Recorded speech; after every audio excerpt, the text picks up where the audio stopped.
Assalamualaikum warahmatullahi wabarakatuh. Jumpa lagi di program Ruang Kesehatan. Salam sehat, orang hebat, hidup sehat. Masih bersama saya Dr. Cila yang akan menemani pemirsa sehat TVRI di rumah selama kurang lebih 1 jam ke depan dalam bahasan topik kesehatan tertentu. Yang pastinya di Ruang Kesehatan kita akan membahas sejumlah topik-topik kesehatan yang akan kita kemas secara ringan dan menarik sehingga mudah dipahami para pemirsa sehat TVRI di rumah. Nah, untuk episode kita kali ini kita akan mengangkat terkait mengenal kelainan refraksi mata. Mungkin untuk orang awam refraksi ini identik erat dengan penggunaan kacamata, kacamata baca ataupun kacamata jarak dekat yang nantinya berhubungan dengan kelainan refraksi mata. Nah, untuk itu Cila sudah menggandeng narasumber yang ahli di bidangnya, yaitu Dr. Nurkoma Fatmawati, Magister Kesehatan Spesialis Mata. Halo dokter. Halo. Gimana kabarnya dokter? Alhamdulillah baik. Oke dokter. Kesibukannya apa dok beberapa terakhir ini? Kesibukannya karena saya seorang dosen, Iya. lagi ujian semester. Oh, oke siap dokter. Terima kasih sudah menyempatkan hadir waktunya ke TVRI ya dok ya. Sama-sama. Oke dokter, untuk terkait tema kita mengenal kelainan refraksi mata. Sebenarnya dok, secara awam, refraksi itu apa sih dok? Refraksi itu adalah pembiasan cahaya.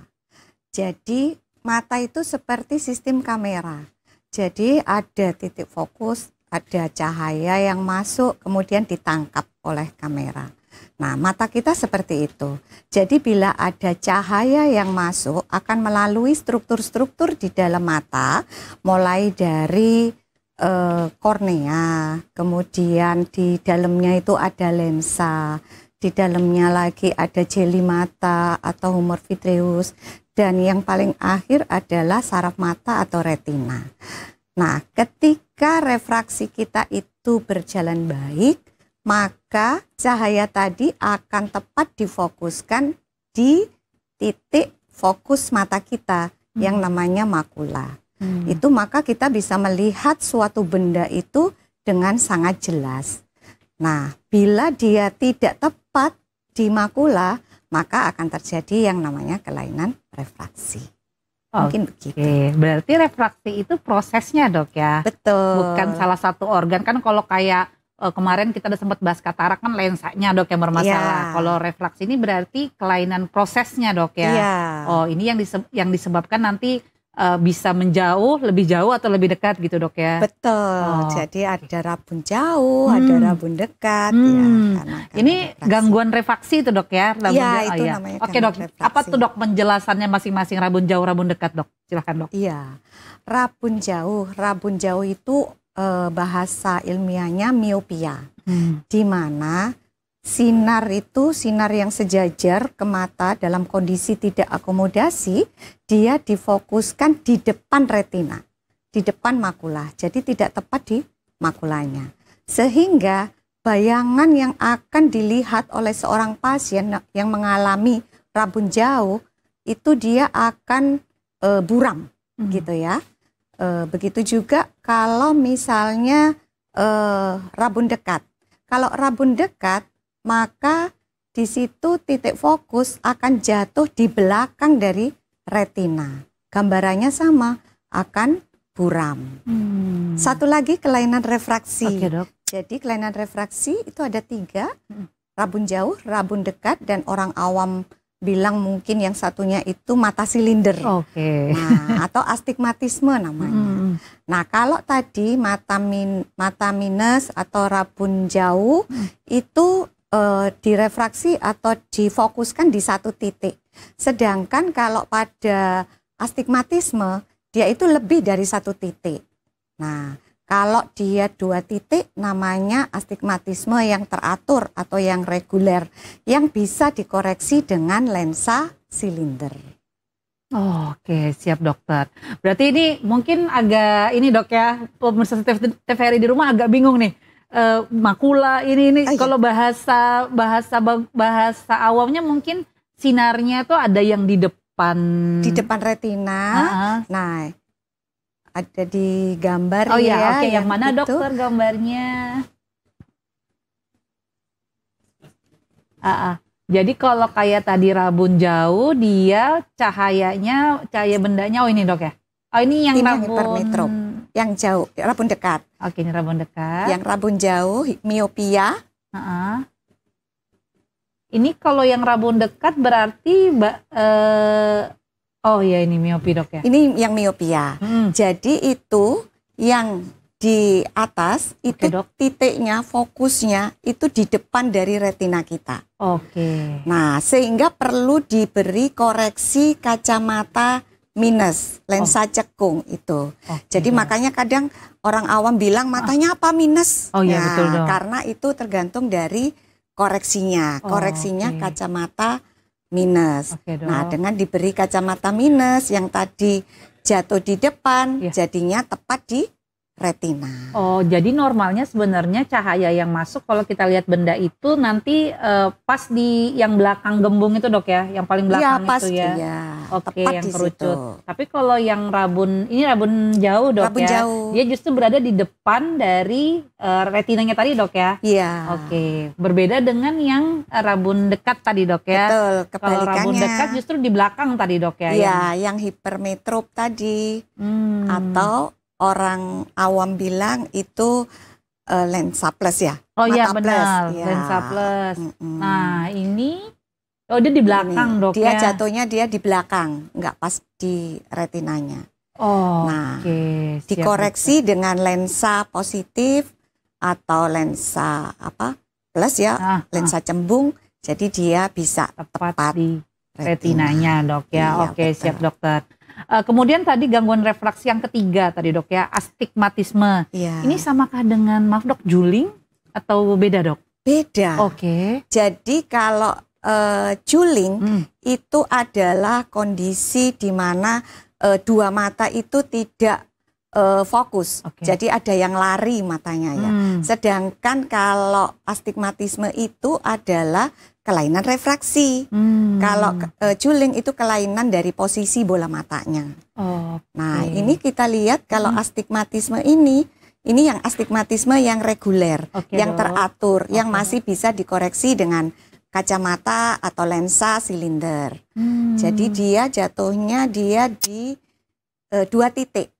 Bisa macam-macam, ada yang satu tepat di retina tapi satunya bisa di depan, bisa di belakang, atau bahkan bisa satu di depan, satu di belakang. Gitu. Oke, 2 titik dok ya. Kalau tadi yang sebelumnya kan 1 titik tapi ada yang di depan, ada yang di belakang. Ini 2 titik, bisa depan, bisa belakang dok ya.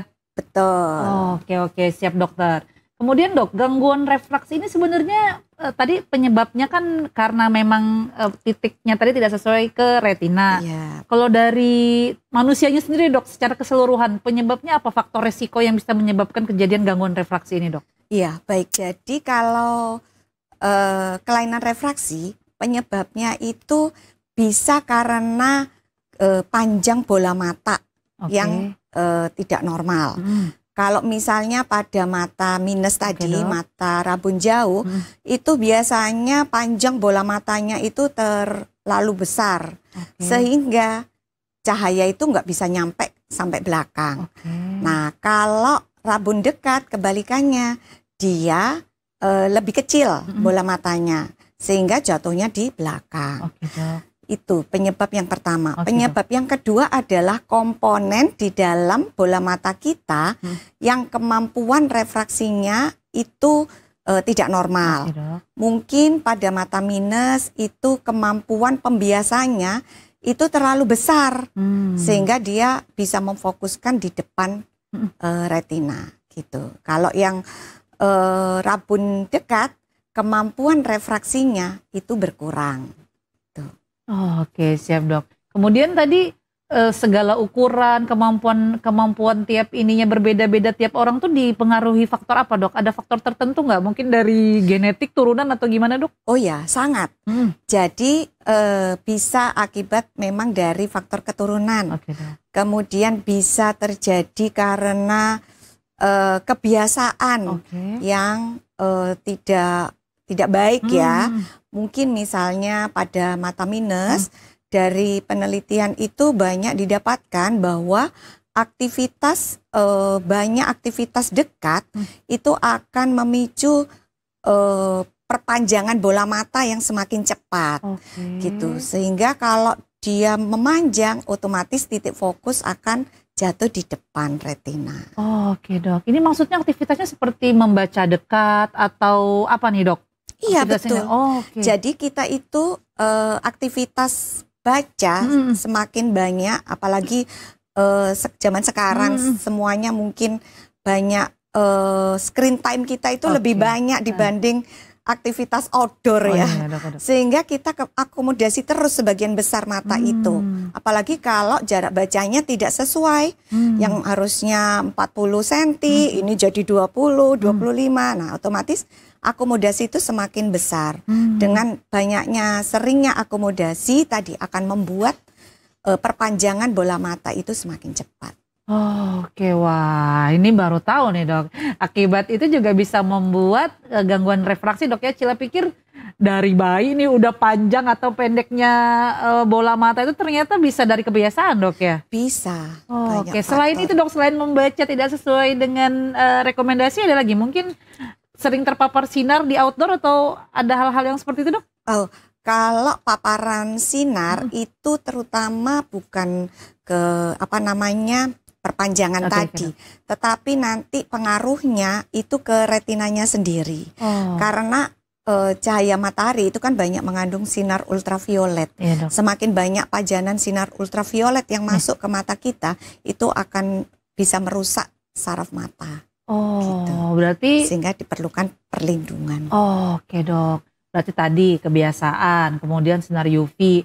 Ada makanan-makanan tertentu nggak dok? Atau ada mungkin faktor umur yang umur segini rentan miopi tadi atau hipermetropi, ada pembagiannya seperti itu nggak dok? Iya. Jadi memang miopi, kelainan refraksi atau gangguan refraksi atau tadi faktor-faktor yang menjadi penyebab kelainan refraksi itu tidak statis. Dok. Jadi setiap orang itu pertumbuhannya berbeda. Ada orang yang sebagian besar ketika usia sudah 19-20 tahun itu perpanjangan pertumbuhan bola mata itu relatif stabil. Sehingga kalau mata minus mungkin ya kisaran misalnya yang awalnya -3 nanti tambah usia nggak nambah drastis. Berbeda ketika kita masih usia tumbuh kembang. Nah pada usia tumbuh kembang otomatis semuanya kan bertambah besar. Sehingga bisa memicu tadi bola matanya tambah membesar sehingga minusnya juga bertambah besar. Ada orang dengan kondisi tertentu misalnya pada miopia grafis gitu. Jadi di atas usia 20, 30 justru perkembangan minusnya, perkembangan bola matanya itu cepat gitu. Nah pada kondisi-kondisi begitu kita yang harus lebih waspada. Oke siap dok, sebentar dok ya. Ini Cila garis bawahi, berarti bola mata itu juga ukurannya membesar seiring usia dok ya. Cila kira cuma tulang dok yang seperti itu. Ternyata Cila kira mata itu ya udah dikasih dari bayi sampai gede ya segitu-segitu aja. Ternyata juga bertumbuh dok ya. Oke. Itu pertumbuhannya kita bisa pantaunya dari mana dok? Maksudnya ini sesuai normal atau enggak? Itu kita bisa nilainya dari mana dok? Harusnya pertumbuhan bola mata itu juga akan diikuti dengan kemampuan refraksi dari bola mata. Jadi kalau pertumbuhannya bola mata memanjang harusnya kemampuan refraksinya juga diikuti lebih besar.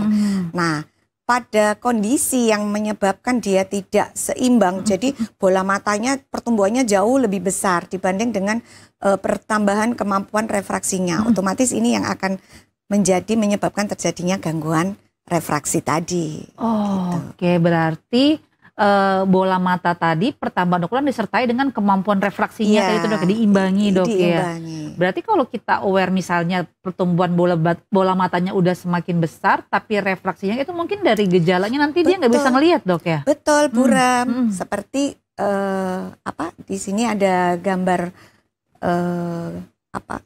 gambar pemandangan di mana kalau orang mengalami gangguan refraksi, dia itu akan melihat sekitarnya itu buram. Nah, kok buram? Nah, ketika dilakukan pemeriksaan dikoreksi dengan kacamata menjadi jelas. Nah, itu bisa menjadi salah satu tanda Oke, siap dok. Berarti memang tubuh kita ini, bola mata kita ini juga sudah menyesuaikan, maksudnya seiring pertambahan kita ngelihatnya akan selalu jelas dok ya, harusnya Iya, dok ya. harusnya. Oke, berarti nanti ada titik saat dia tidak jelas atau buram seperti yang dokter jelaskan ini, kemungkinan dia sudah ada gangguan refraksi nih dok ya. Ya, salah satunya. Oke.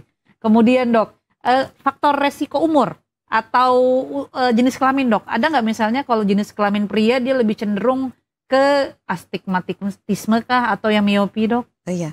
Jadi kalau usia dengan berubahnya komponen di dalam tubuh kita itu juga bisa menyebabkan terjadinya gangguan refraksi.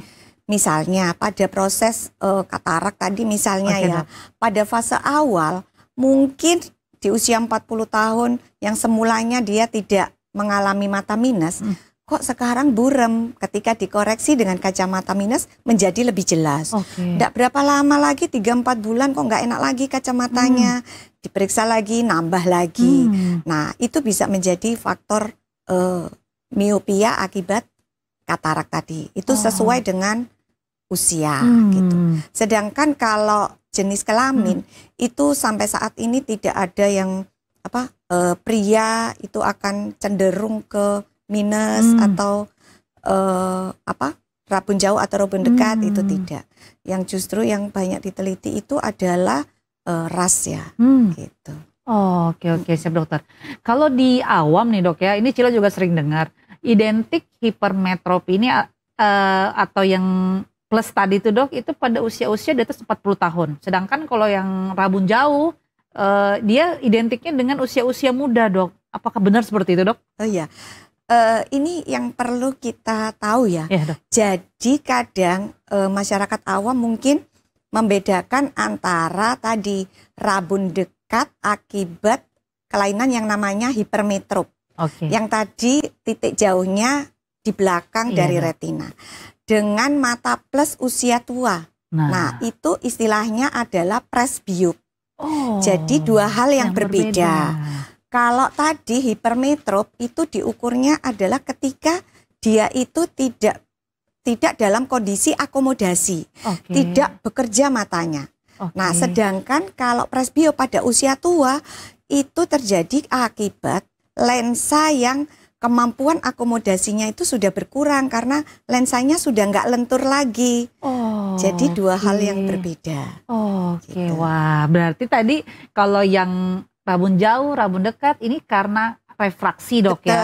Sedangkan tadi yang presbiop itu karena akomodasi. Betul, tadi. Kelainan akomodasi. Wah, banyak nih terminologi asing nih dok ya. Oke dokter, ini semakin menarik tapi Cila izin jeda iklan sebentar dulu dok ya.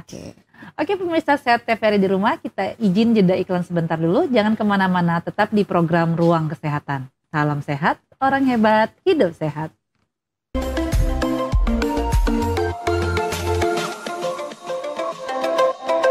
Kenapa tayangan TV sekarang begini?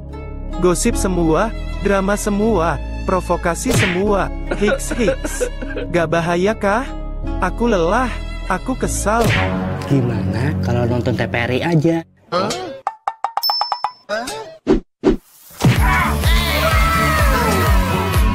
Tayangan di TVRI itu menjunjung tinggi moral bangsa loh. Wah, bagus ini.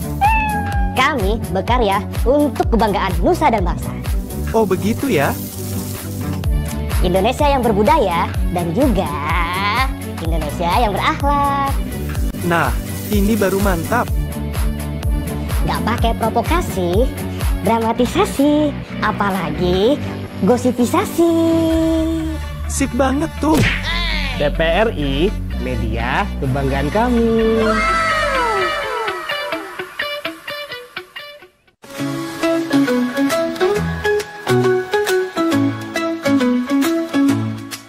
Keluarga berperan penting dalam mencegah stunting. Cukupi gizi, lengkapi imunisasi dan sanitasi. Tumbuh kembangnya kan sempurna dan bahagia. Cegah stunting itu penting. Isi piring itu penting. Beri ASI itu penting. Bebas cacing itu penting. Ayo bersama-sama jaga stunting. Hidup sehat dan sejahtera untuk masa depan yang cerah.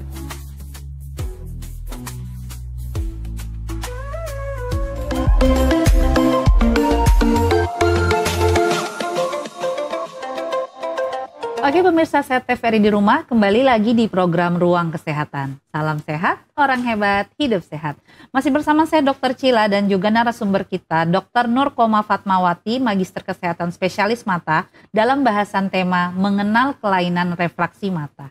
Oke dokter, tadi kita udah bahas panjang lebar nih ya dok ya, perbedaan gangguan-gangguan refraksi ini dok. Nah untuk pemeriksaannya dok, misalnya ada pasien yang datang dengan gangguan tadi burem matanya dok, itu pemeriksaan apa yang dokter anjurkan kepada pasien tersebut dok? Iya, jadi pemeriksaan yang diperlukan untuk menentukan apakah pasien ini mengalami gangguan refraksi, yang pertama adalah satu, diperiksa tajam penglihatannya. Itu biasanya kita dengan kartu Snellen ya, itu yang ada di puskesmas, itu juga ada. Nah, bila gangguan apa namanya tadi, dia tidak bisa mencapai penglihatan sesuai standar yang dikatakan normal, bisa dicurigai ini adalah kelainan refraksi atau mungkin bisa juga kelainan yang lain. Untuk memastikan ini kelainan refraksi, nanti akan dilakukan pemeriksaan dengan lensa di situ ya. Nah, oh ini menunjukkan oh ini kelainan refraksi. Nah, ketika ditentukan bahwa ini kelainan refraksi, maka baru dilakukan dengan koreksi tadi. Jadi pemeriksaan itu banyak. Itu tadi yang dengan metode subjektif. Ada juga metode yang objektif. Objektif itu yang biasanya kalau orang-orang atau pasien itu datang ke optik, biasanya kan yang disuruh ngelihat ada gambar pemandangan di situ. Betul. Itu salah satu cara juga untuk menentukan apakah ini ada kelainan refraksi yang secara objektif. Oke dok. Kalau pemeriksaan yang Cila pernah dok cek begitu, dimasukin kepalanya di alat apa gitu dok? Ya, autorefraktokeratometri. Itu juga termasuk pemeriksaan yang dianjurkan apa gimana dok? Ya, itu sebagai apa namanya panduan ya, panduan dari pemeriksa. Karena kalau misalnya minusnya terlalu tinggi, kita ngoreksi dari kecil, otomatis terlalu lama. Dengan bantuan yang objektif tadi itu akan memudahkan dan akan lebih cepat. Menghemat waktu. Oke dokter. Ini Cila bahas masalah Snellen. Snellen ini yang itu kan dok, yang disuruh tutup mata sebelah terus baca ini huruf. Huruf dari paling besar sampai huruf paling kecil. Oke dok, itu implikasinya kalau misalnya dikatakan dia rabun jauh, yang seperti apa dok hasilnya? Dia nggak bisa ngelihat di jarak yang keberapa dok? Itu ada standarnya ya. Oke, dok. Jadi ada kalau di situ 6 meter ya, kalau biasanya ada tulisan 6 gitu, berarti itu 6 meter. Atau kalau 20 berarti dia itu 20 feet, 20 kaki. Nah itu jarak pemeriksaannya. Nah di situ di sebelah Snellen itu juga ada tanda, misalnya huruf paling besar di sebelahnya ada 6/60. Gitu. Itu tajam penglihatannya. Nanti meriksa mata itu nggak bisa langsung 2, karena kadang pasien itu tidak mengeluhkan kelainan di matanya karena merasa dia bisa melihat, padahal yang melihat mata satu, yang satu nggak lihat. Kadang yang seperti itu. Jadi meriksa mata ya memang harus satu persatu gitu. Yang ditutup kan dok ya, baru habis itu gantian dok ya. Oke, kalau misalnya dia terdeteksi rabun jauh dok, berarti dia tidak bisa melihat ukurannya yang seberapa dok? Yang 6/2? 6/6. 6/6. Iya, jadi itu ada standarnya sampai 6/6. Kalau dia tidak bisa 6/6, ya berarti dia rabun. Ada bisa jadi kelainan refraksi setelah dilakukan pemeriksaan pinhole yang lensa ada bolongnya itu. Yang jadi itu kecil dok ya. Kalau itu maju dengan pinhole berarti ada kelainan refraksi. Oke, siap dok. Dari Snellen tadi membedakan dia rabun jauh, rabun dekat dari mana dok? Ada ukurannya juga dok? Oh iya, itu taunya kita koreksi. Gitu. Kita dari situ Snellen itu hanya tahu ini kelainan refraksi atau tidak. Membedakannya dengan pinhole tadi. Bukan misalnya huruf paling besar Cila sudah nggak bisa, itu rabun jauh. Yang paling bawah misalnya Cila masih bisa tapi dikit-dikit itu rabun dekat, bukan gitu dok ya? Bukan. Cuma sekedar membedakan nggak bisa baca yang Iya, sampai tajam tadi. penglihatannya Ya, berapa? berarti misalnya berapa dok? 6/20 ya dok ya? 6/60 misalnya dok ya? Ya yang paling besar. Misalnya Cila nggak bisa lihat di 60. 6/60-nya, kemudian Cila diminta pinhole gitu dok ya? Iya. Oh, berarti kalau dari pinhole harusnya bisa apa nggak dok? Harusnya bisa kalau kelainan refraksi. Pakai pinhole dok ya? Iya. Oh, berarti kalau dipakai pinhole, Cila makin jelas berarti ini kelainan Kelainan refraksi. refraksi. Kemudian tadi yang diganti. Dikoreksi. Oh. Ya, dikoreksi lensa plus. Kok tambah terang? Kemungkinan ini rabun dekat. Oke. Gitu. Kebalikannya kalau yang rabun jauh tadi lensa cembung ya dok ya? Cekung. Rabun jauh lensa cekung, Atau rabun minus. dekat. Lensa plus. Oke dok. Kalau yang strabismus, astigmatisme tadi dok, itu tandanya dia gimana dok? Dikasih plus nggak maju, dikasih minus nggak maju, Oke. tetapi pinholnya maju. Oke. Nah, baru kita koreksi silinder. Itu ada itunya juga dok? Ada lensa khususnya Ada untuk? lensa silinder. Oh, oke. Berarti kalau kita ke dokter mata yang dipakaikan kacamata Trial bolongan frame, itu dimasukinnya sesuai dengan indikasi dia Betul. ke arah mana dok ya? Iya. Kita kan taunya dok cuman ya baca ini huruf apa, tapi kan yang ngasih kan biasanya dokternya dok Iya, ya. betul. Oh, ternyata itu untuk memeriksa jenis Iya betul. Dan koreksinya. lensanya dok. Ada lagi dok selain pemeriksaan Snellen ini dok? Sama pinhole tadi? Iya, itu yang bisa kita lakukan ya kalau pada orang-orang yang sudah bisa membaca atau tapi kalau pada anak, nah kadang kan nggak tahu nih. Iya dok. Yang sering itu kan pasien datang anaknya kok matanya juling sih gitu. Maka seorang dokter itu akan mencari tahu apa penyebabnya juling. Salah satu yang bisa menyebabkan juling ya tadi kan kelainan refraksi. Maka dari kecil pun, dari bayi pun itu harus dikoreksi kalau memang ada dok. kelainan refraksi. Iya, betul, Itu dok. dengan pemeriksaan namanya strik. Oh, itu Tuh. pemeriksaan apa itu dok?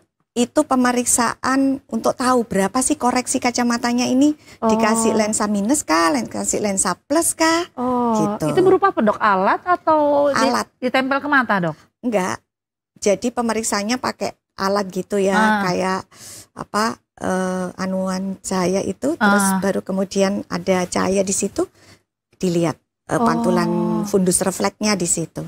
Oke, siap dok. Ini menarik kalau untuk anak-anak dok. Jujur, anak Cila pun juga, Cila agak aware dok, sampai mau konsultasikan ke dokter mata. Mungkin keluhannya dia nggak spesifik dok, bilang, mah aku biasanya kalau di tempat duduk sekolah dok ya, kok kalau di belakang aku nggak lihat ya guru nulis apa ya. Nah itu kan keluhan-keluhan seperti ini yang agak mengkhawatirkan untuk anak. Apa sih dok misalnya yang perlu kita waspadai untuk keterlambatan koreksi ini dok? Iya. Jadi kadang hal yang sepele ya. Betul dok. Karena kadang orang tua itu berpikir bahwa ini bukan kelainan yang berbahaya untuk masa depannya. Justru kelainan refraksi yang tidak dikoreksi ketika dia masa anak-anak, masih masa tumbuh kembang, itu akibatnya akan fatal. Terjadi mata malas. Nanti di dewasanya kalau dia terlambat dikoreksi dengan kacamata, maka dia itu dikasih kacamata pun tidak bisa maju. Tidak bisa penglihatannya itu menjadi jelas. Nah itu kan akan menghambat cita-citanya kalau ingin jadi apa. Itu kan ada syarat-syarat tertentu ya. Sehingga ini yang perlu diwaspadai oleh orang tua. Kadang orang tua itu berpikir bahwa anaknya itu misalnya sering kedip-kedip, jangan dibiasakan berkedip-kedip gitu. Atau anak itu sukanya kalau nonton TV itu sukanya ke depan aja. Jangan deket-deket, nanti kamu pakai kacamata atau apa gitu. Padahal itu bisa jadi suatu kompensasi anak supaya dia bisa melihat itu dengan jelas. Karena kalau misalnya dia berkedip gini-gini, itu kan dia intinya kayak apa namanya itu pinhole ya, efek pinhole. Nah, efek pinhole itu akan membuat pupil menjadi mengecil sehingga dengan dipinhole tadi kan bisa maju. Oke dokter. Jadi apa dok sebagai orang tua yang perlu kita waspadai? Apakah kedip-kedip dan nonton dekat TV itu adalah salah satu indikasi Cila harus segera memeriksakan visus anak Cila atau gimana dok? Iya. Jadi sebaiknya kalau ada keluhan itu harus segera. Dan bila tidak ada keluhan, paling tidak setahun sekali itu harus dicek up ke dokter mata. Oh, oke, siap dok. Gitu. Karena kan dok pikir kami nih dok, kamu nih karena nggak bisa baca aja dari jauh atau mungkin nggak fokus. Tapi memang pada anak juga bisa dok ya pakai kacamata?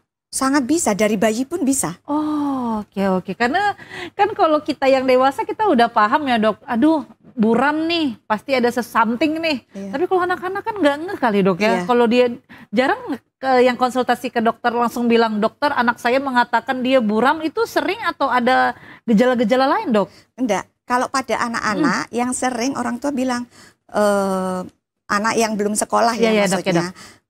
Anak saya kok matanya enggak fokus ya. Anak saya kok matanya sering lari.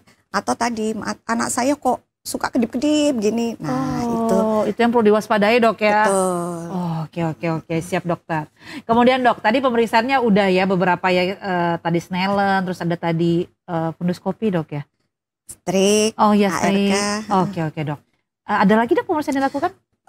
Pemeriksaan tadi kalau kelainan refraksi itu ya, tapi kalau tadi yang dibedakan dengan presbiop tadi dengan kartu Jaeger ya, kartu baca tadi ya. Jadi kalau pada orang tua yang koreksinya plus tadi, nah pemeriksaannya bukan yang Snellen tadi, tapi pakai kartu baca. Oh, itu lain Jaeger. lagi dok Lain ya. lagi. Ini presbiopnya mungkin nanti tema sendiri dok ya, kita bahas nanti dok ya. Oke, siap dokter.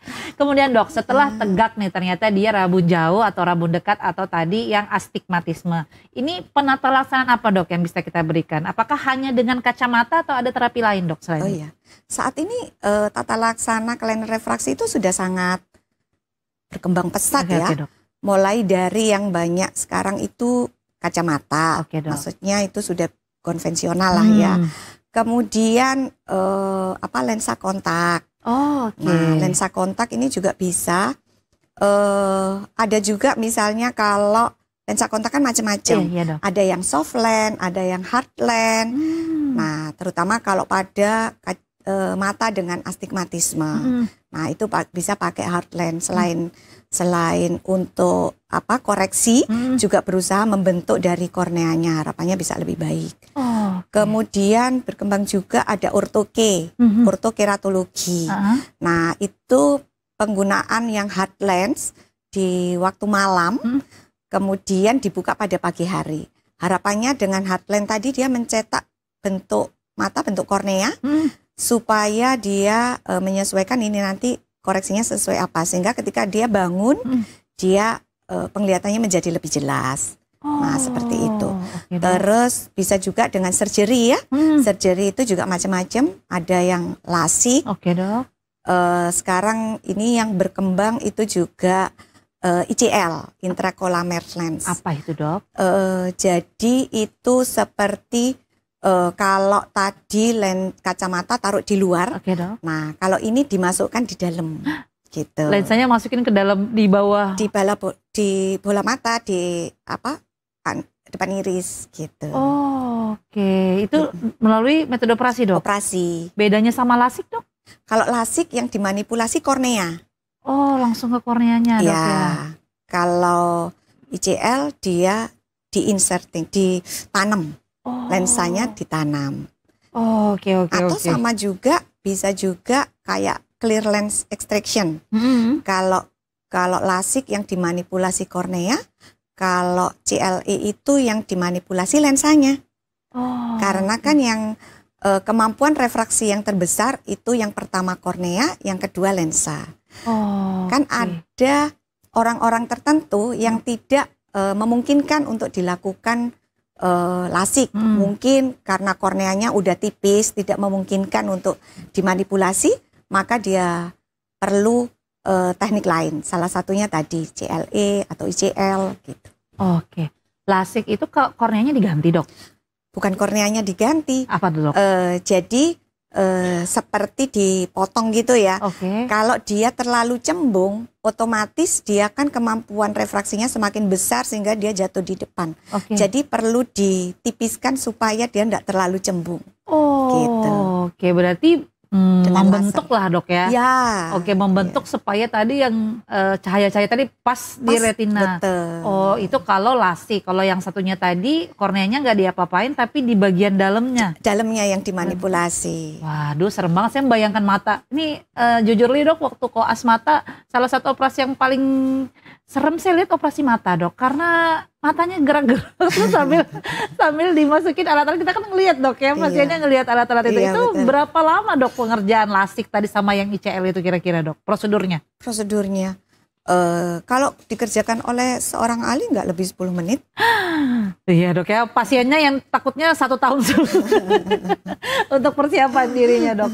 Oke dok, berarti tadi kacamata sama lens kontak. Ini Cila pengalaman pernah buat make up sih dok pakai soft lens. Itu kan agak ribet dok ya. Apalagi kalau penggunaan yang tadi soft lens, hard lens. Nah itu apakah tidak beresiko dok dilepas pasang seperti itu, atau memang penggunaannya seperti itu dok? Iya, penggunaannya memang seperti itu. Cuman yang perlu diwaspadai memang ada kriteria-kriteria tertentu. Siapa kandidat yang pas untuk memakai lensa kontak. Yang pertama, dia sudah mengerti tentang kebersihan. Kemudian dia disiplin. Kadang kan males nyuci. Nah, itu resiko terjadi infeksi bahkan sampai kebutaan loh, sampai dibuang bola matanya. Saya pernah punya kasus seperti itu. Kemudian dia juga pemeriksaan seperti apakah matanya termasuk mata kering atau tidak. Nah, karena itu akan sangat pengaruh. Berarti memang tidak, maksudnya ada beberapa pasien yang lebih cenderung lebih suka pakai lens, ada yang pakai kacamata. Berarti itu tidak sembarang minta juga dok ya, harus sesuai indikasi dari penilaian medis dok ya? Iya benar, dan kebutuhan dari pasien. Tadi kalau misalnya seseorang yang mohon maaf dia butuh untuk penampilan yang tidak memungkinkan memakai kacamata tebal, ya memang mungkin perlu dipakai lensa kontak gitu. Tapi kalau dia nggak higiennya bagus juga mending lasik sekalian dok ya? Mending operasi ya sekalian dok ya? Iya. Karena tadi komplikasinya tadi banyak juga dok ya? Banyak. Kalau untuk komplikasi dari kelainan refraksi sendiri nih apa dok yang paling kita waspadai dok? Iya, terutama kelainan refraksi ini yang perlu diwaspadai adalah ketika dia terjadi pada masa anak-anak tadi ya. Di masa tumbuh kembang, di mana semuanya itu perlu proses belajar. Sama berjalan juga perlu proses belajar. Melihat juga perlu proses belajar. Nah, bila dia tidak dirangsang mulai kecil bahwa penglihatannya itu baik, maka bisa tadi terjadi amblyopia, mata malas gitu ya. Ketika dewasa dikasih kacamata pun tidak ada sampai sekarang obat untuk terapi amblyopia ketika usia dewasa gitu ya. Nah kalau pada masih anak-anak ada mata malas, kita masih bisa usahakan dengan mungkin terapi oklusi gitu ya. Nah dengan mata malas tadi juga bisa menyebabkan terjadi mata juling. Oh, yang strabismus. Ya, strabismus. Begitu juga kalau kelainan refraksi ini terlalu jauh mata kanan dan kiri. Jadi kadang kan mata itu tidak semuanya sama. Oh iya benar. Jadi kadang yang sini -1, yang sini kok -8. Iya, betul, nah, hal-hal begitu. Itu bisa menyebabkan terjadinya juling tadi juga bisa. Oh, tapi gitu. Itu normal dok ya? Kalau misalnya yang di sini bisa nggak dok? Di sini plus, di sini minus dok? Bisa. Berarti nggak mesti dua-duanya minus, dua-duanya silinder dok ya, bisa salah satu juga nggak masalah dok ya? Nggak masalah. Iya. Oke siap dok. Masalah akhir-akhirnya ketika dikoreksi menjadi normal itu aman aja. Oke siap dokter. Ini pembahasannya menarik dok. Sudah kita bahas dari awal. Kita jujur baru tahu nih dok. Terutama tadi bagi anak-anak ada mata malas karena tidak mengoreksi refraksi sejak dini dok ya. Oke siap dokter. Ini saya izin jeda iklan sebentar lagi dok ya. Oke pemirsa Sehat TVRI di rumah, kita jeda iklan sebentar dulu. Jangan kemana-mana, tetap di program Ruang Kesehatan. Salam sehat, orang hebat, hidup sehat.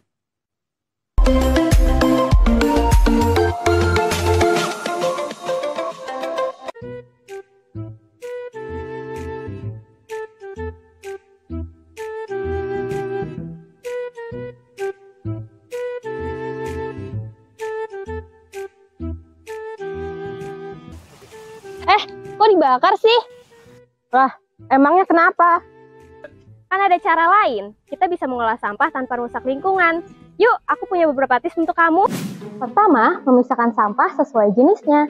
Cara pertama yang dapat kamu lakukan untuk pengolahan sampah dapat dimulai dengan memisahkan sampah menjadi 2 bagian. yakni organik dan anorganik. Kedua, melakukan zero waste. Konsep zero waste yang mulai sering disuarakan agar manusia mulai peduli dengan alam dapat diwujudkan dengan menggunakan barang-barang yang tidak habis dipakai. Salah satunya seperti mengganti plastik dengan tas belanja kain. Ketiga, membuat pupuk dari sampah organik. Daripada membiarkan sampah organik berbau busuk karena bakteri pengurai, ada baiknya kamu melakukan daur ulang dengan menjadikannya sebagai pupuk kompos pada tanaman. 4. Melakukan daur ulang pada sampah anorganik. Sama seperti konsep 3R, kamu dapat membantu pengolahan sampah dengan memilih barang-barang yang masih dapat digunakan kembali. Nah, sekarang udah ngerti kan? Sayangi bumi, langkah kecil, dampak besar. Sebuah persembahan dari Bumi Borneo.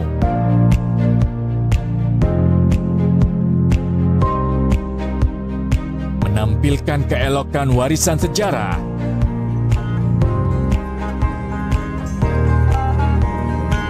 Mahakarya budaya tradisional. Bersatu padu dengan budaya modern.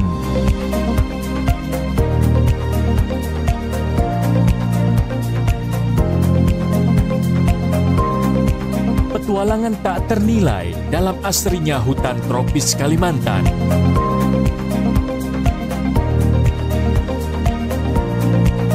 Berpadu debur ombak menyisir di atas pasir nan lembut. Pesona nirwana di timur Kalimantan.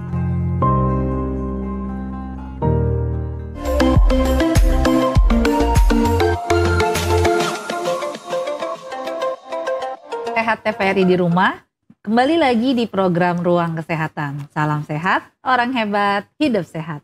Masih bersama saya Dr. Cila dan juga narasumber kita, Dr. Nurkoma Fatmawati, Magister Kesehatan Spesialis Mata dalam bahasan tema Mengenal Kelainan Refraksi Mata.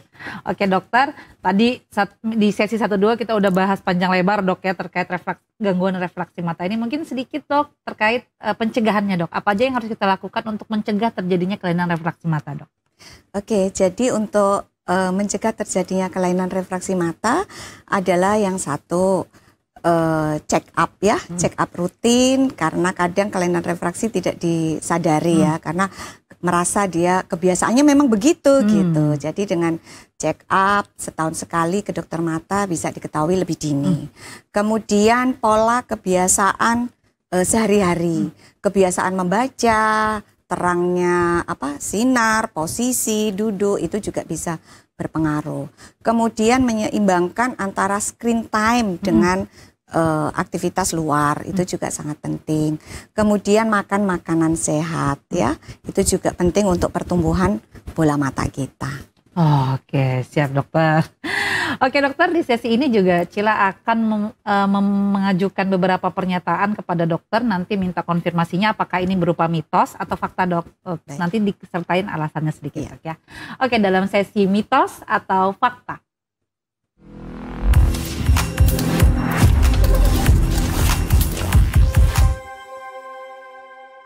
Oke dokter, di situ ada properti dok, bisa digunakan mitos atau fakta, dicabut aja dok.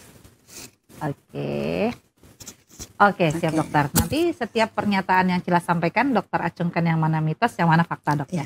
Oke, siap dokter? Siap. Pernyataan pertama, membaca dalam cahaya redup bisa menyebabkan rabun jauh, mitos atau fakta dok? Mitos dok. Oke, kenapa tuh dok?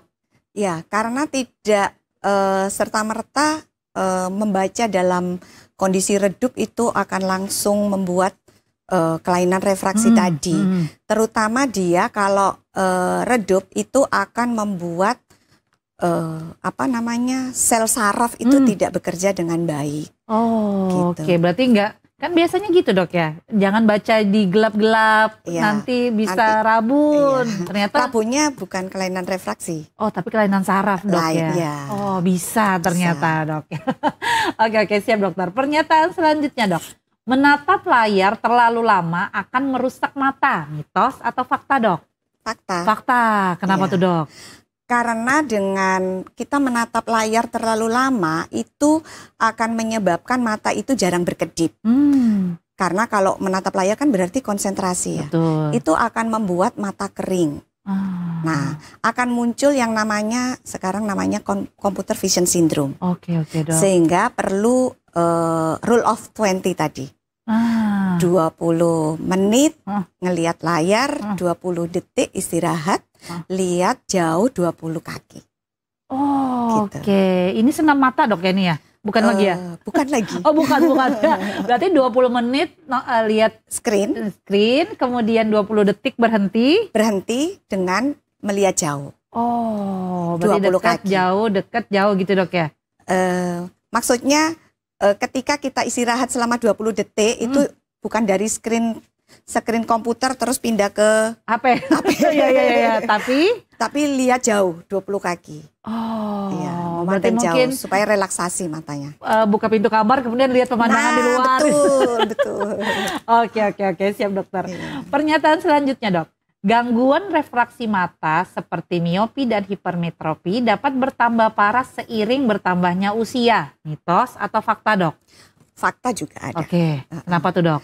Dengan bertambahnya usia tadi bahwa bola mata itu juga bisa bertambah memanjang ya. Nah, kondisi begini juga akan mempengaruhi ke tadi gangguan refraksi. Titik fokusnya nggak lagi jatuh di tepat, tapi bisa jadi jatuh di depan. Oh, gitu. oke. Berarti maksudnya kalau sudah terkoreksi dengan kacamata tapi dia makin tua bisa jadi minus atau plusnya makin tambah, Dok? Bisa ya? jadi. Itu pentingnya cek tiap tahun. Oke, siap dokter. Pernyataan selanjutnya, Dok. Mata minus bisa disembuhkan dengan mengkonsumsi wortel secara rutin. Mitos atau fakta, Dok? Mitos. Kenapa tuh, Dok? Ya intinya memang mata itu membutuhkan nutrien-nutrien ya, Iya, vitamin, terutama vitamin A yang untuk proses penglihatan yang banyak didapatkan pada wortel. Cuman orang dengan vitamin A yang banyak itu tidak membuat nanti kemampuan refraksinya dia itu akan jadi baik, tidak. Terutama ini adalah berpengaruh ke sarafnya. Tapi yang berlebihan juga tidak baik. Nanti kan hipervitaminosis. Betul, Dok. Kuning semua badannya. Soalnya bener kan, Dok, identiknya tuh mata dengan wortel pokoknya. Nanti makan wortel ya biar matanya sehat. Ternyata nggak melulu gitu, Dok ya? Enggak, walaupun kelinci juga nggak ada kacamata ya. Iya benar dokter. Oke dokter. Pernyataan selanjutnya, Dok. Kelainan refraksi hanya terjadi pada anak-anak dan lansia. Mitos atau fakta, Dok? Berarti dewasa enggak? Dewasa. Oh iya, mitos. Kenapa tuh, Dok? Kelainan refraksi bisa terjadi pada segala usia. Oh. Iya, dari anak-anak, dari bayi pun sampai dia usia lansia. Mungkin karena nggak pernah lihat bayi berkacamata kali, Dok. Iya, mungkin karena iya betul. Padahal bisa jadi minus tapi nggak terkoreksi pakai kacamata, Dok ya? Betul, karena tadi biasanya orang tua itu kan datang ke dokter mata kalau ada keluhan buram. Betul. Kalau nggak ada keluhan buram nggak tahu. Iya. Oke. Tapi pada bayi dan anak bisa, Dok ya? Bisa. Oke. Siap, dokter. Pernyataan selanjutnya, Dok. Operasi lasik bisa mengembalikan penglihatan normal selamanya. Mitos atau fakta, Dok? Mitos. Oke, kenapa tuh, Dok? Karena tadi bahwa bola mata itu kan tidak statis. Oke, Dok. Dia kan bisa berkembang ya. Yang semula tadi koreksinya -6, ketika dilasik jadi 0. Kemudian ternyata bola matanya ini dia masih tumbuh. Nah, bisa jadi nanti mungkin 3-4 tahun dia akan minus kembali, bisa jadi. Oh, berarti lasik itu bisa dilakukan beberapa kali ya, Dok ya? Tidak bisa. Oh, kalau sudah sekali lasik tapi nanti ada keluhan lagi, pakai kacamata. Iya. Tidak bisa dilakukan berkali-kali, Dok. Tidak bisa. Oke, baru tahu juga ceritanya, Dok. Oke, siap, Dok. Pernyataan selanjutnya, Dok. Astigmatisme hanya terjadi karena faktor keturunan. Mitos atau fakta, Dok? Faktor keturunan, oke, fakta. Bisa fakta. Iya, kenapa tuh, Dok? Karena intinya kalau astigmatisme itu kan karena bentuk. Oke. Bentuk itu karena tidak simetris ya, jadi aksis vertikal dan aksis horizontalnya itu nggak sama. Itu bisa terjadi pada kornea ataupun pada lensa gitu. Berarti memang karena bentuknya, Dok ya? Bentuknya, iya. Siap, walaupun genetik tapi dia juga masih bisa berkembang. Maksudnya bisa turun, bisa naik gitu. Oke, siap dok. Pernyataan selanjutnya dok, semakin sering pakai kacamata, minus mata akan bertambah. Mitos atau fakta dok? Mitos. Oke. Karena sebetulnya kacamata itu kan juga bukan dia hanya alat bantu. Oke, untuk dok. membantu mata, tidak mengobati gitu. Jadi kalau dia itu dikasih alat bantu, tujuannya supaya memperjelas. Nah, kalau dia tidak menggunakan kacamata, otomatis buram lagi. Jadi dia tidak akan mempengaruhi panjang bola matanya, kemampuan refraksi, tetapi dia hanya sebagai alat bantu. Tapi benar nggak sih dok, kalau misalnya dia sudah direkomendasikan pakai kacamata, dia jarang pakai kacamatanya, itu akan membuat minusnya makin bertambah. Itu benar apa enggak dok? Enggak juga, itu karena pertumbuhan bola matanya. Mungkin dia karena lama nggak dipakai, nggak periksa, tahu-tahu kan nambah. Atau juga bisa turun, yang beranggapan kalau pakai kacamata terus tambah. Karena pertumbuhan itu tadi nggak statis. Oke, berarti tidak gitu bergantung pada pemakaian kacamatanya dok ya? Iya, cuman kalau pada anak-anak harus tetap, kalau dia ada kelainan refraksi wajib. Karena tadi mencegah terjadinya mata malas. Karena itu salah satu terapinya. Oke, siap dokter. Pernyataan selanjutnya dok, presbiopi hanya terjadi pada orang tua. Mitos atau fakta dok? Betul. Ini yang mata presbiopi itu kan karena kemampuan lensa untuk akomodasi itu semakin berkurang. Karena semakin tua sudah nggak elastis lagi. Gitu. Oke, siap dokter. Kemudian pernyataan terakhir nih dok, kelainan refraksi bisa dicegah dengan latihan mata secara rutin. Mitos atau fakta dok? Mitos. Mitos. Kenapa tuh dok? Ya karena tadi kelainan refraksi tadi kan terjadinya akibat tadi komponen-komponen di dalam mata. Kalau dia panjang, nah senam ini tadi tidak akan memendekkan bola mata yang sudah panjang tadi. Kecuali pemakaian kacamata tadi itu bisa membantu dok ya. Tapi kalau senam mata enggak. Oke, siap dokter, ini sudah habis pernyataan Cila dok. Sudah tidak terasa 1 jam kita sudah berbincang-bincang di program Ruang Kesehatan. Mungkin ini untuk penutup dok, Cila mempersilakan kepada dokter untuk memberikan closing statement terkait tema kita kali ini, mengenal kelainan refraksi mata. Silahkan dok. Jadi mata ini merupakan jendela dunia, juga jendela kesehatan kita. Sebaiknya kita rutin mengontrolkan mata kita karena banyak penyakit yang tidak diketahui sebelumnya, itu bisa dideteksi dari mata kita. Sayangi mata kita. Oke, siap dokter. Terima kasih banyak dokter atas waktunya. Sama-sama. Mungkin jika ada pemirsa Sehat TVRI di rumah yang ingin berkonsultasi dengan dokter Nurkoma, dokter prakteknya di mana aja dok? Saya di Rumah Sakit Abdul Wahab Sarani dan juga di SMEK Samarinda. Setiap hari dok? Setiap hari. Oke, siap dokter Nurkoma. Sekali lagi terima kasih banyak dokter atas waktunya. Oke, pemirsa Sehat TVRI di rumah, pesan sehat dokter Cila kali ini ialah jaga kesehatan mata dengan konsumsi makanan yang kaya vitamin serta istirahatkan mata secara teratur. Gunakan pelindung dari sinar UV serta lakukan pemeriksaan mata secara rutin. Oke, terima kasih atas perhatiannya. Kita jumpa kembali di program Ruang Kesehatan selanjutnya. Salam sehat, orang hebat, hidup sehat. Assalamualaikum warahmatullahi wabarakatuh.